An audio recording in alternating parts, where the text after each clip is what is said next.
Welcome to Behind the Drums, Episode 1. My name is Nick, and I'm a music producer and avid drum machine and vintage synth collector.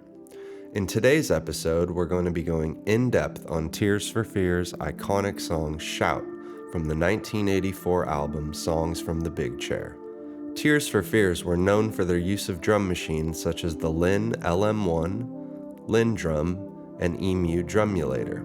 It is likely they used both a Drumulator and a LinnDrum chained together to create the drums for Shout, as it contains alternate EEPROM sounds made for both the LinnDrum and Drumulator.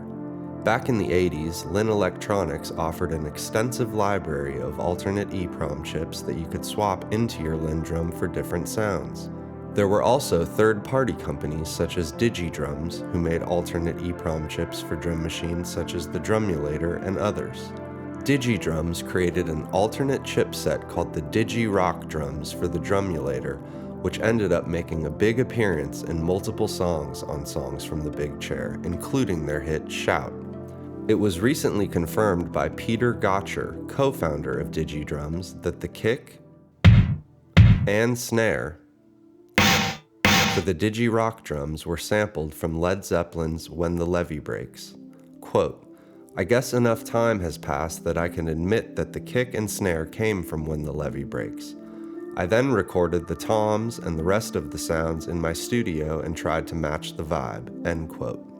Even more interesting is that DigiDrums ended up changing their name to Digi Design and went on to create Pro Tools before being acquired by Avid in the late 2000s. Aside from the Digi-Rock drums, the song Shout also uses 3 alternate EEPROMs that were made by Linn Electronics for the LinnDrum.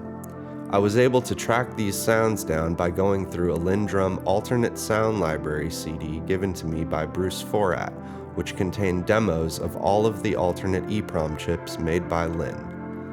After combing through the CD, I was able to ID the sounds used as Triangle 1, Bell 1, and Bell 2.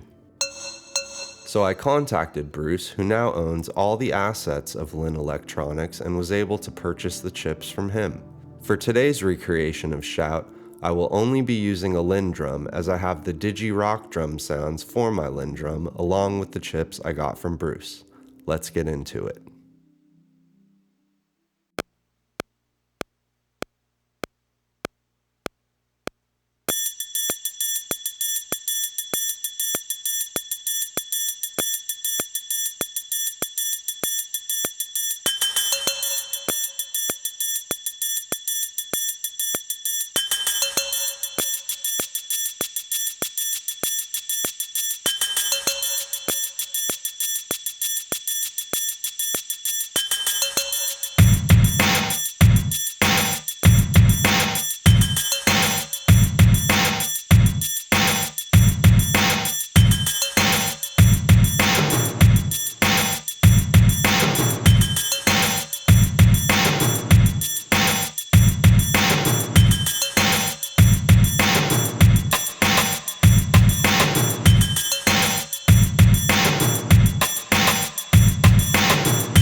Thank you so much for watching. Please be sure to like and subscribe, and drop a comment below if you have any drum machines or songs you'd like me to cover in future episodes.